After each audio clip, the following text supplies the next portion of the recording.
بسم اللہ الرحمن الرحیم۔ ختم نبوت کے دروس کا سلسلہ چل رہا ہے۔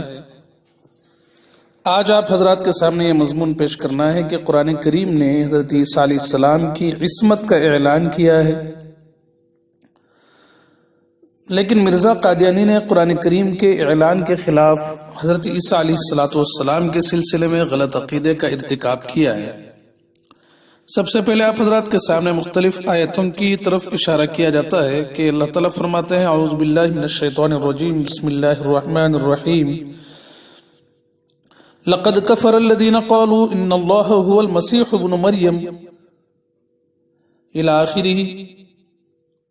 ایک اور آیت ہے لقد کفر الذین قالوا ان اللہ ثالث ثلاثہ وما من الہ الا الہ واحد۔ وقال في موضع آخر فلا يتوبون إلى الله ويستغفرون والله غفور رحيم۔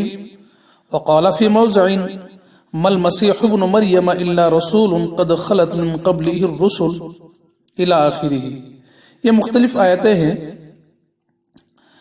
ان آیتوں کا ترجمہ پیش ہے۔ ترجمہ ہے البتہ تحقیق وہ لوگ کافر ہوئے جنہوں نے کہا بے شک اللہ تعالیٰ وہی مسیح ابن مریم ہے، حالانکہ کہا مسیح نے اے بنی اسرائیل اس اللہ کی عبادت کرو جو میرا اور تمہارا رب ہے، بے شک جس نے اللہ کا شریک ٹھہرایا سو اللہ نے اس پر جنت حرام کی اور اس کا ٹھکانہ دوزخ ہے اور ظالموں کا کوئی مددگار نہیں ہوگا۔ بے شک کافر ہوئے وہ لوگ جنہوں نے کہا اللہ تین میں سے ایک ہے، حالانکہ سوائے ایک معبود کے اور کوئی معبود نہیں ہے، اور اگر وہ اس بات سے باز نہ آئیں جو کہتے ہیں تو ان میں سے کفر پر قائم رہنے والوں کو دردناک عذاب پہنچے گا۔ اللہ کے آگے کیوں نہیں توبہ کرتے اور اس سے گناہ کیوں نہیں بخشواتے، اور اللہ بخشنے والا مہربان ہے۔ مسیح ابن مریم تو صرف ایک پیغمبر ہی ہے جس سے پہلے اور بھی پیغمبر گزر چکے ہیں، اور اس کی ماں ولیہ ہے، دونوں کھانا کھاتے تھے۔ دیکھ ہم انہیں کیسی دلیلیں بتلاتے ہیں، پھر دیکھ وہ کہاں الٹے جاتے ہیں۔ یہ تھی مختلف آیتوں کا ترجمہ۔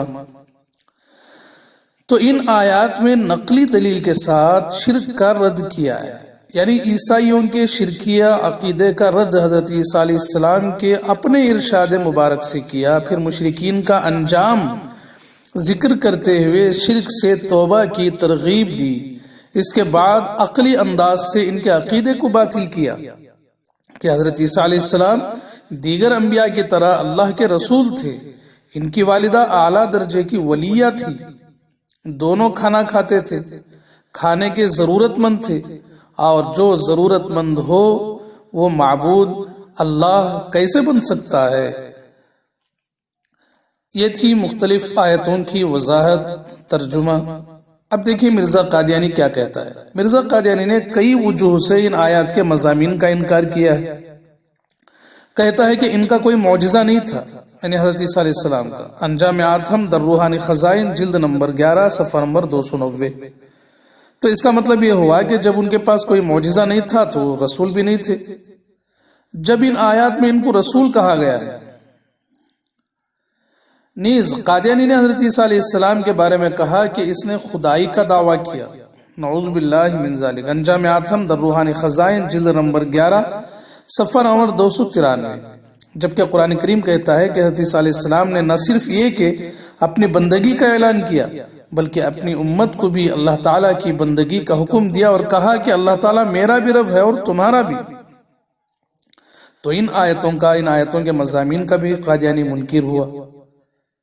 ان آیات میں حضرت مسیح ابن مریم کی والدہ یعنی حضرت مریم رضی اللہ عنہا کو صدیقہ فرمایا، اور مرزا حضرت مریم کی شان گھٹاتے ہوئے لکھتا ہے کہ حضرت مریم کی صدیقیت کا اظہار قرآن کا مقصد نہیں ہے۔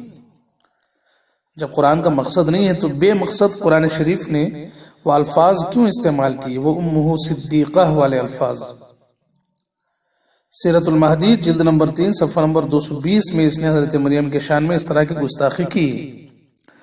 تو دیکھا آپ نے، ایک طرف قرآن کریم کے مضامین ہیں تو دوسری طرف مرزا قادیانی کے اپنے الزامات اور اپنے جھوٹے عقائد اور باطل نظریات ہیں تو ان نظریات کی وجہ سے وہ قرآن شریف کے مضامین کا منکر ہے، تو ایسے منکر کو کافر نہیں کہا جائے گا، تو پھر اور کیا کہا جائے گا؟ اور ایسا منکر نبی ہونے کا دعویٰ کرے تو پھر اس کے سلسلے میں کیا کیا کہا جائے؟